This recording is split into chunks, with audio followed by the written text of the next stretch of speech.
사도행전 13장 4절부터 12절까지 말씀 보십시다. 사도행전 13장 4절부터 12절 같이 읽습니다.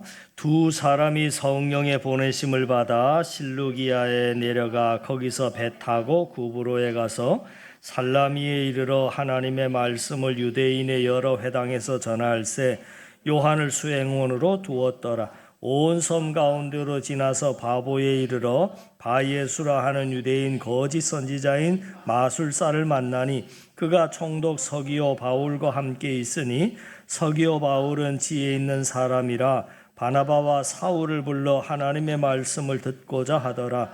이 마술사 엘루마는 이 이름을 번역하면 마술사라. 그들을 대적하여 총독으로 믿지 못하게 힘쓰니 바울이라고 하는 사울이 성령이 충만하여 그를 주목하고 이르되 모든 거짓과 악행이 가득한 자요 마귀의 자식이요 모든 의의 원수요 주의 바른 길을 굽게 하기를 그치지 아니하겠느냐. 보라 이제 주의 손이 내 위에 있으니 내가 맹인이 되어 얼마 동안 해를 보지 못하리라 하니 즉시 안개와 어둠이 그를 덮어 인도할 사람을 두루 구하는지라. 이에 총독이 그렇게 된 것을 보고 믿으며 주의 가르치심을 놀랍게 여기니라. 아멘.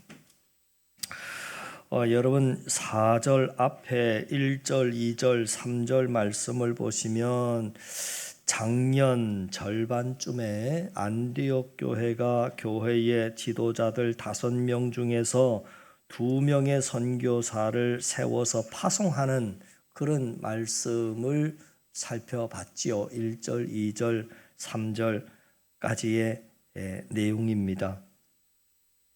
그 파송된 두 사람이 누구냐면 바나바와 사울이었습니다. 사울의 로마식 이름이 바울 아닙니까? 그렇게 해서 우리가 잘 아는 바울의 1차 선교 사역이 이제 본격적으로 시작이 됩니다.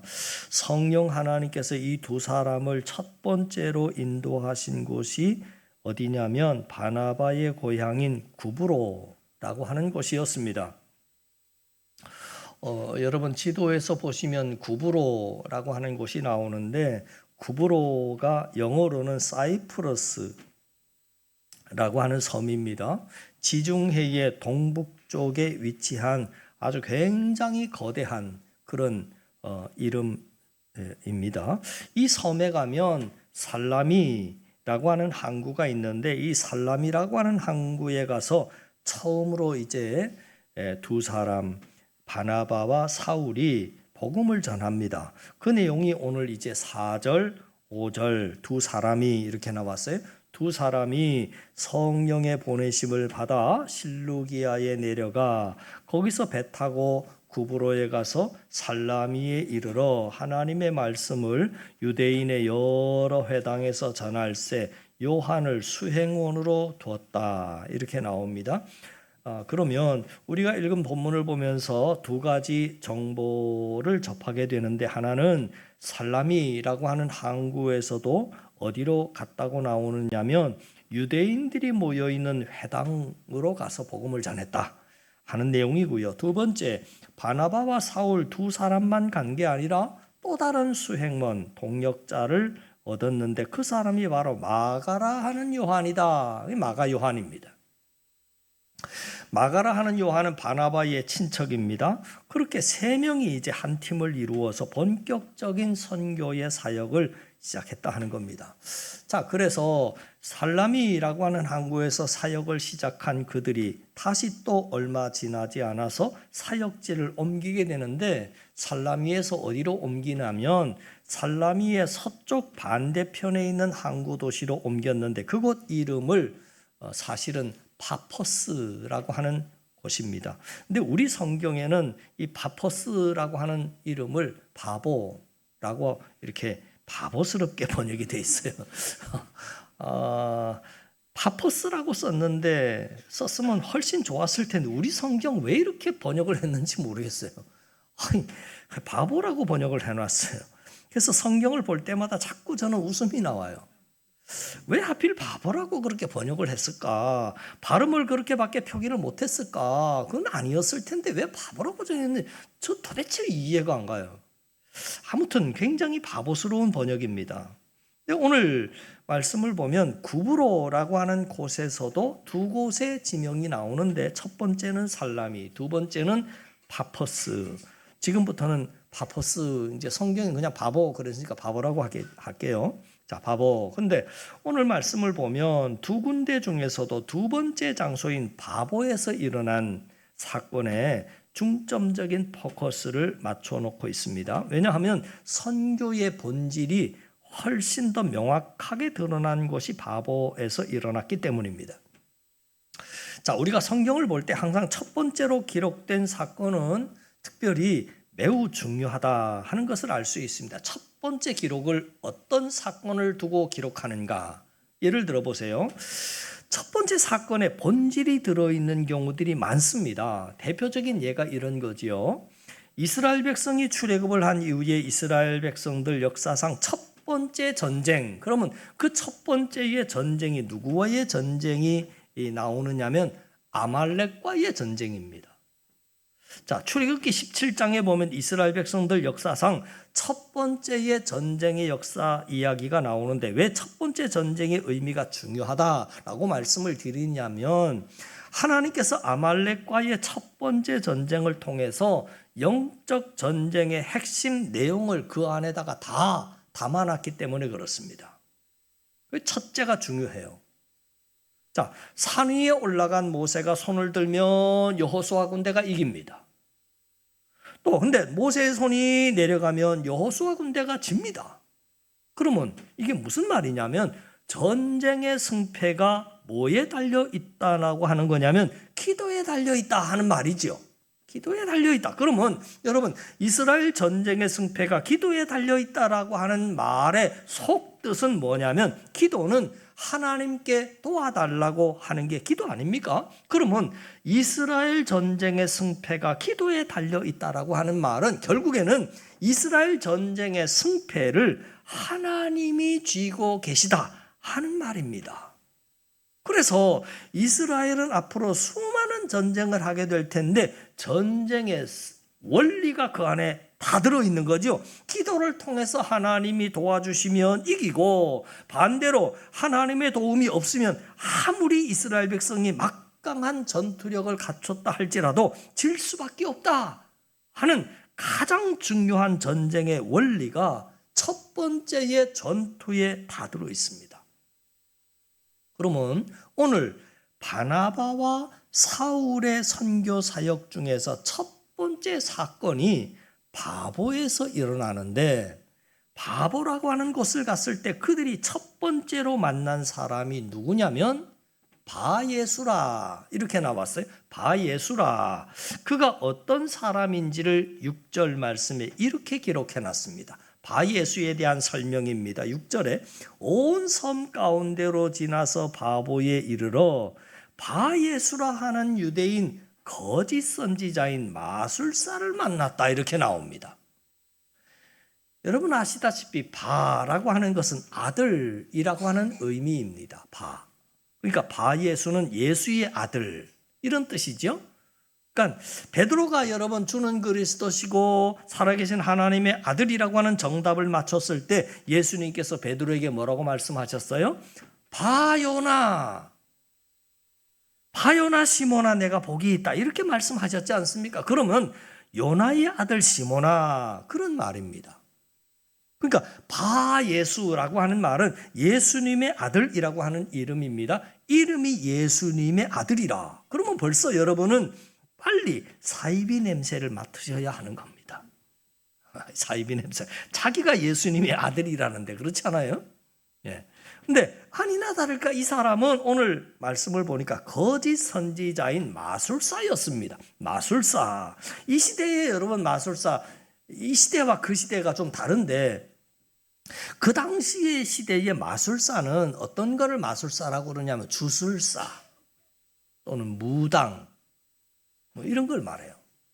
근데 남자 아닙니까? 그러면 오늘날 우리로 말하면 남자 무당은 박수라고 하잖아요. 박수무당입니다. 그러니까 오늘 본문에 나온 바예수는 박수무당입니다. 근데 이 바예수라고 하는 무당만 만난 것이 아니라 또 한 사람을 만나지요. 그 지역의 총독인 서기오 바울이라고 하는 사람이, 서기오 바울은 로마 황제가 임명을 한 총독입니다. 그러니까 상당한 권력을 가지고 있는 통치자입니다. 오늘 성경은 서기오 바울이라고 하는 총독이 지혜로운 사람이라고 말하고 있고 또 하나님의 말씀에 관심이 많은 사람이라고 말합니다. 자, 7절 말씀에 그가 총독 서기오 바울과 함께 있으니 서기오 바울은 지혜 있는 사람이라 바나바와 사울을 불러 하나님의 말씀을 듣고자 하더라. 그러면 지금 처음에 이제 바보에 갔는데 두 사람을 만났어요. 진짜는 누구를 만나게 하시기 위함입니까? 바예수를 만나게 하기 위함입니까? 서기오 바울을 만나게 하기 위함입니까? 두 번째 사람이지요. 7절 말씀에 그가 총독 서기오 바울과 함께 있었다. 근데 하나님의 말씀을 듣고자 하는 자가 있었다. 방금 박수무당인 바예수 그리고 총독인 서기오 바울 두 사람을 살펴봤는데 이 두 사람을 보면서 선교지의 공통적인 특징을 하나 알게 되지요. 그게 뭐냐면 하나님의 인도를 받아서 선교지에 가면 하나님께서 그 마음을 준비시켜 놓은 사람이 있다는 겁니다. 그 사람이 누굽니까? 총독입니다. 이미 마음 준비가 되어서 그 말씀에 관심을 갖고 듣고자 하는 하나님이 준비시켜 놓은 사람이 있다. 그래서 선교나 전도는 전적으로 누가 하시는 거다라고 하는 거냐면 하나님이 하시는 거다. 그 말입니다. 아까 전쟁을 누가 한다는 거죠? 하나님이 하신다는 겁니다. 마찬가지예요. 지금 바울과 사울과 바나바 두 사람을 선교지에 보내놓고 첫 번째 나오는 이야기가 그 얘기예요. 그 선교를 누가 하겠다는 거냐면 하나님이 하시겠다 그 얘기입니다. 요약해서 말하자면 안디옥 교회에서 선교사 2명을 뽑으셨는데 누가 뽑혔어요? 성령 하나님이 뽑으셨습니다. 하나님이 뽑으셨어요. 그리고 수많은 로마 제국의 장소 그 중에서도 구브로라고 하는 섬으로 인도하신 분도 성령 하나님. 그리고 총독 서기오 바울의 마음을 이미 준비시켜 놓으신 분도 성령 하나님이십니다. 그러니까 전도도 선교도 만남도 하나님이 하시는 겁니다. 그 얘기를 하고 있는 거예요. 그런데 이렇게 하나님께서 준비해 놓으신 복된 사람의 만남을 위해서 제일 중요한 게 뭘까라고 할 때 내가 이동할 때 성령 하나님의 인도를 받아 움직일 때 성령 하나님이 예비해 놓으신 만남의 복을 누릴 수 있음을 오늘 성경은 우리에게 말해줘요. 자, 그래서 여러분들도 마찬가지 아니겠습니까? 하나님이 나를 위해서 예비해 놓으신 그 만남의 복을 여러분들이 늘 누리며 살아가기를 원한다면 여러분들이 직장을 옮길 때라든지 또 아니면 집을 이사할 때라든지 학생들 같은 경우는 진학할 때라든지 이럴 때 절대 여러분들의 생각, 여러분들의 욕심대로 오전 말씀을 이어가자면 편리함대로 돈줄 따라서 경솔하게 움직이면 안 된다 그 얘기를 하고 있는 겁니다. 내가 내 마음대로 움직이면 하나님이 예비해 놓으신 만남을 만날 수 없습니다. 그런데 내 생각, 내 욕심 내려놓고 하나님이 원하시는 대로 하나님이 인도하신 대로 장소를 찾아가면 틀림없이 하나님이 예비해 놓은 만남이 있습니다. 그 하나님의 음성을 무시해버리고 사도 바울의 말을 듣지 않고 다수결로 자기들이 가고 싶은 미항을 떠나서 베닉스로 가자 결정했던 그들이 결국에는 유라굴로라고 하는 광풍을 만나서 큰 어려움을 당하지 않습니까? 좋은 스승과의 만남이든지 좋은 동역과의 만남이든지 아니면 좋은 배우자와의 만남이든지 그 만남이 성령의 인도하심을 따라갈 때 성령님이 예비해 놓으신 만남의 복을 누릴 수 있다. 그 얘기를 오늘 하고 있는 거예요.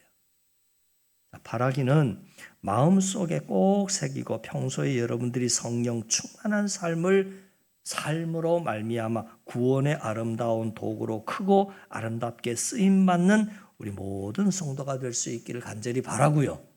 그리고 오전에도 말씀드렸다시피 내 편리한 대로 결정하는 것이 아니라 성령 하나님이 나에게 뭐라고 말씀하시나 어떻게 가장 잘할 수 있을까요? 기도해야지요. 말씀 들여다봐야지요. 그거 안 하고 하나님이 그러면 나에게 어떻게 하실까? 다른 방법으로도 알 수 있지만 우리 크리스찬들은 가장 먼저 기도로 알 수 있고 말씀을 통해서 말씀 들여다봄으로 알 수 있는 거예요. 그래서 올해 시작하자마자 우리가 성경 2024년 1년 1독하면서 늘 말씀과 동행하는 그런 삶을 살자 시작한 것 아니겠습니까?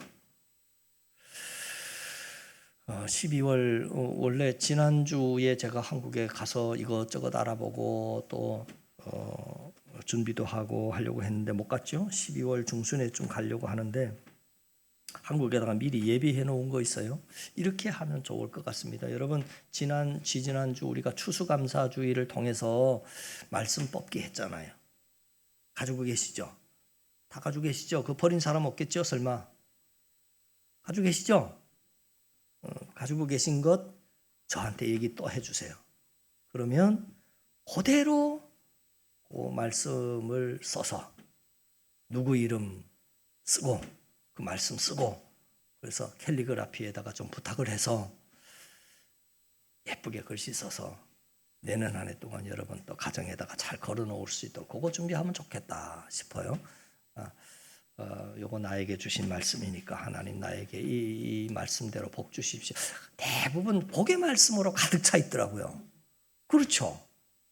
야, 참 말씀 잘 됐다. 진짜 잘 됐다. 내년에는 그렇게 준비하려고 하는데 말씀 따라 살아야 하나님의 음성이 들리지 않겠습니까? 그렇게 올 한 해 이제 마지막 한 달 반밖에 남지 않았는데 마지막까지 말씀 잘 읽고 다 읽은 분 왜 얘기 안 해주세요? 얼른 얘기해요. 1독 했으면 1독 했고 2독한 분도 얼른 얘기해 주시고 아직 몇 분 안 되더라고요. 그죠? 다 읽은 분 분명히 계실 텐데 다 못 읽겠다. 그럼 포기하지 마시고 내가 못 읽으면 누가 읽어주는 거 들으면 되잖아요. 성경 읽어주는 프로그램이 있습니다. 그죠? 읽어주는 프로그램 하루 종일 틀어놓고 들으세요. 그렇게라도 맞춰야지. 그죠? 그래서 연말에 가서 1년 1독 안 한 사람이 한 사람도 없도록 그 들으면 되는데 그것도 안 하면 그거는 좀 반항이 심한 반항이죠. 이거는 좀 심한 반항입니다. 그거는 용서가 안 되는 반항이에요.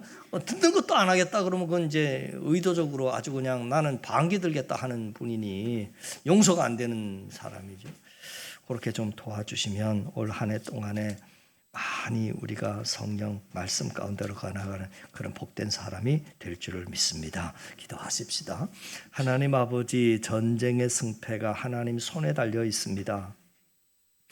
교회와 우리 신앙의 흥망성쇠 전적으로 하나님의 손에 달려 있음을 알아서 기도에 손을 모으며 성령 충만한 삶을 갈구하며 열매 맺으며 말씀 중심한 삶을 욕심내는 우리 한 사랑이 다 되게 하여 주시옵소서.